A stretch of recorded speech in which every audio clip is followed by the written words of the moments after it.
Hi guys, and welcome to another episode of Hump Day Hockey. I'm Fitty Trent, and we all know that this past Monday was trade deadline day. Now, I have not put out a video yet, but there is a video on the Bottom Line View with my friend Mitch, my friend Kevin, and me, and we're talking about a lot of the significant trades that happened in the NHL, so you should definitely go and check that out. We also made a video about our predictions for Team Canada's roster going into the World Cup of hockey this summer. It's already up there, even though the rosters were picked today. You should go and see how well we did. Today, the rosters were selected for the World Cup of Hockey, and surprising enough, Jaromir Jagr has not been selected yet for the Czech team.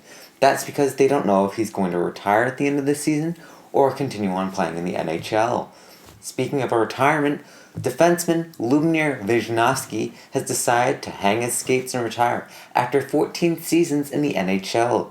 In those seasons, he played for 4 NHL teams, played almost 900 games, scored almost 130 goals, and got almost 500 points. Boston forward Zach Rinaldo has been suspended for 5 games for an illegal check to the head, and there are a lot of signings that happened in this past week. Just today, Ottawa signed forward Scott Gomez to a 1-year contract worth $575,000. Meanwhile, Florida re-signed Sean Thornton to a 1-year contract worth $600,000.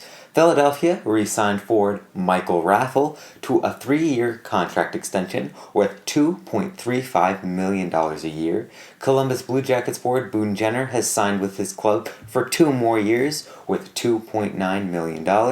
Tampa Bay Lightning defenseman Braden Colburn signed a 3-year contract worth $3.7 million a year.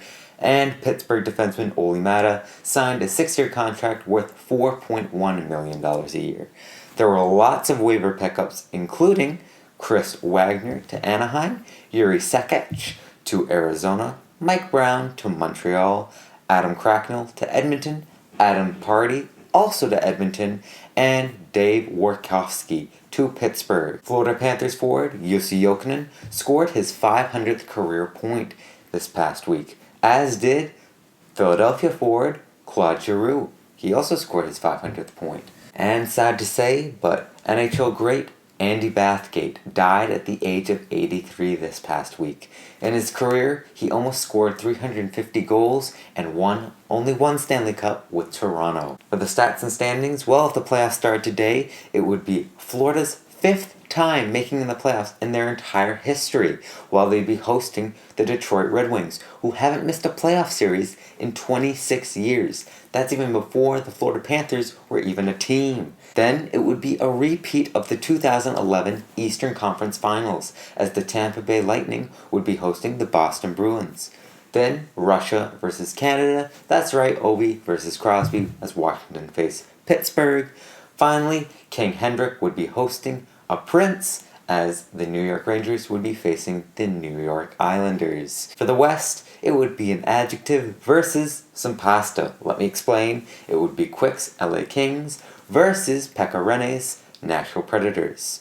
Then it would be the Battle of the Centers, as Ryan Getzlaf of Anaheim would be hosting Joe Thornton of San Jose. Then Chicago would try to repeat last year's second round in the playoffs as they host the Minnesota Wild. Then it's the goal scorer's paradise as Jamie Benn and the Dallas Stars host Tarasenko and the St. Louis Blues.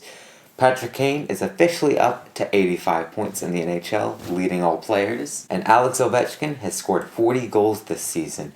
That's his 8th time doing it in his career. He's leading all players. Panarin, he's up to 57 points, leading all rookies. Holtby's impressive record continues to climb. It's now at 47-3.